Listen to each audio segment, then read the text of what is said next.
Bonjour, donc ceci est le résumé de la prise en main d'un Capelli Tempest 700 le jour de votre location chez Sillage à Cavalère. Donc nous vérifions en premier l'état du moteur, de l'hélice et de l'embase avant votre départ. Et ensuite, je vous explique le fonctionnement du bateau et l'armement sécurité propre au bateau. Donc nous avons la clé de contact et le coupe-circuit. Le coupe-circuit, obligatoirement, il faudra le mettre en position pour effectuer le démarrage du moteur.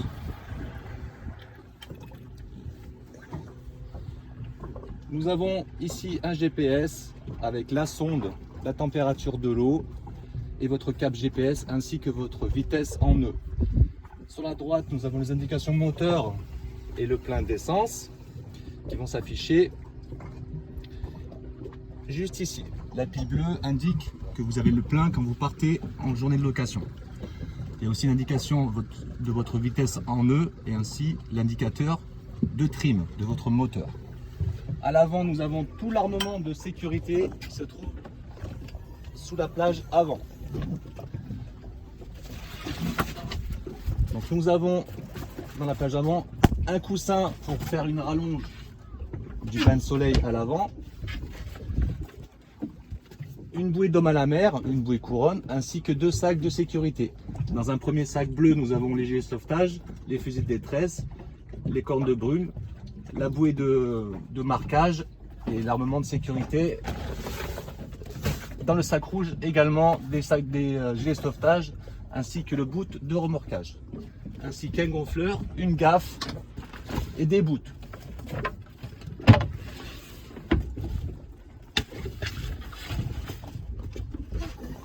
Nous avons sur l'avant le guindeau, l'ancre avec son coffre. Vous avez toujours le mousqueton, la sécurité à la navigation qui tient l'ancre pendant votre navigation. Et avant de mouiller votre ancre, il faudra penser à bien enlever le mousqueton de sécurité à la navigation. Et ainsi qu'une clé pour déverrouiller le moteur si vous avez un problème de relevage électrique.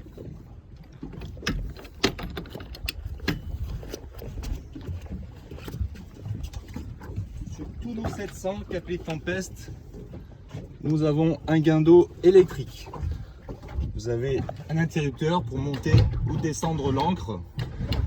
Et sur la droite, vous avez juste le coupe-circuit de l'ancre en question.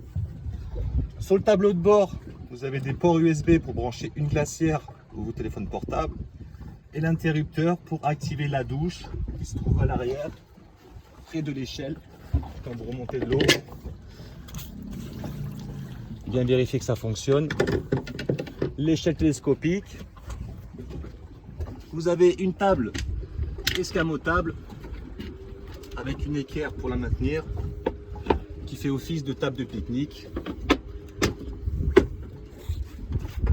Vous avez sous la console de pilotage un seau, un rajout de boot plus une écope obligatoire pour la navigation, ainsi que des coffres de rangement où se trouvent les sangles pour accrocher de part et d'autre au bateau le taux de soleil. Le taux de soleil, il suffit juste d'enlever les élastiques qui maintiennent le taux de soleil pendant la navigation. Et quand vous le dépliez, quand vous êtes au mouillage dans une crique ou près d'une plage, il y a juste à ajuster les sangles pour tenir bien le taux de soleil de part et d'autre, tribord, bâbord, aux demi-lunes qui se trouvent sur les boudins à l'avant.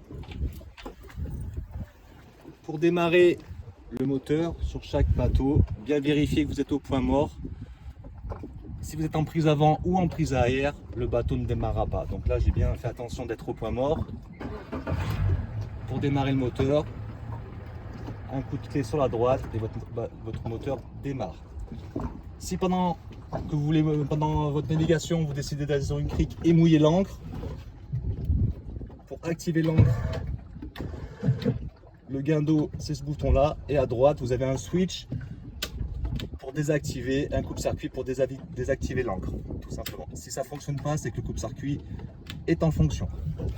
Vous avez ainsi sur le tableau de bord les feux de mouillage, la ventilation et la pompe de cale. On en a fini pour la prise en main qui dure entre 5 et 10 minutes. Les explications pour passer une bonne journée et pour pas avoir de problème intempestif par rapport au fonctionnement du bateau. Je vous souhaite une bonne journée, merci.